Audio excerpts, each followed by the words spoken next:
Hoy con tu profe Li Yuan vamos a trabajar un poco las razones trigonométricas de un triángulo rectángulo.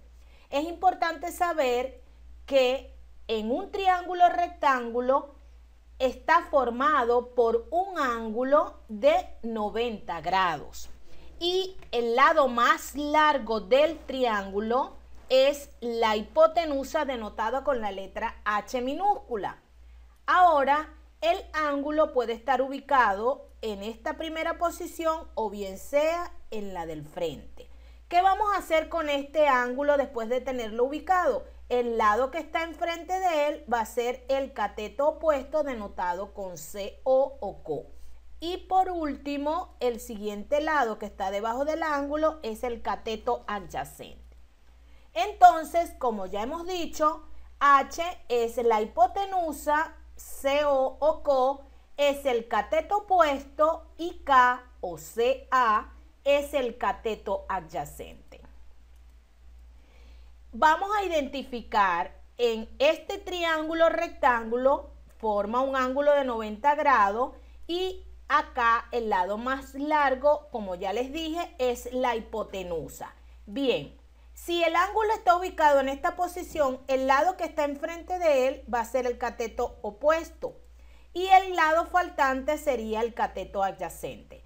Vamos a ver otro triángulo formado en esta posición. Forma un ángulo de 90 grados, el lado más largo va a ser la hipotenusa y fíjense dónde tenemos ubicado el ángulo. El lado que está enfrente va a ser el cateto opuesto y por consiguiente el lado faltante sería el cateto adyacente. Es importante identificar primeramente la hipotenusa, luego ubicarse donde está el ángulo para saber cuál es el cateto opuesto y el lado faltante sería el cateto adyacente. Veamos otro triángulo donde la hipotenusa es el lado más largo como ya hemos trabajado.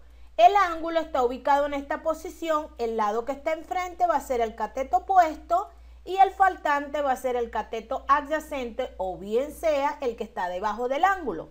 Muy bien, ya tenemos varias formas cómo podemos ubicar un triángulo rectángulo para que estés prevenido en el momento de realizar los ejercicios. Ahora, en las razones trigonométricas de un triángulo rectángulo que está formado por un ángulo de 90 grados y los ángulos pueden estar ubicados en este lado o en este vértice del triángulo o el faltante. Fíjense una cosa acá.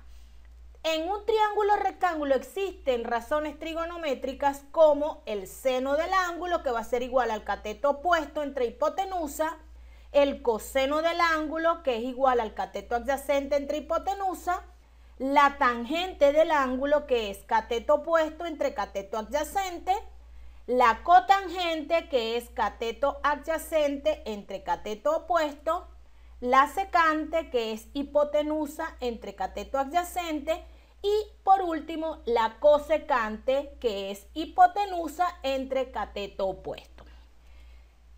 Quiero dejarles notar acá algo muy importante. El seno, el coseno, la tangente son las razones fundamentales que se pueden establecer entre un ángulo agudo y los lados del triángulo rectángulo del cual forma parte. Eso es importante. En virtud de eso, también es importante saber que a cada razón fundamental corresponde una recíproca, llamada así porque cada una es la inversa de otra fundamental. Entonces veamos el caso del seno, donde su inversa es la cosecante. El coseno, su inversa sería la secante y por último tenemos la tangente y su inversa sería la cotangente. De esta forma tenemos las razones trigonométricas fundamentales que estaremos desarrollando dentro de un triángulo rectángulo, hallando cada una de ellas dependiendo sea el caso. Los ejercicios que estaremos desarrollando en los videos posteriores o cualquier duda que usted tenga, la puede solicitar y lo desarrollaremos paso a paso de manera tal que puedas entender y puedas trabajar con cada una de las razones trigonométricas.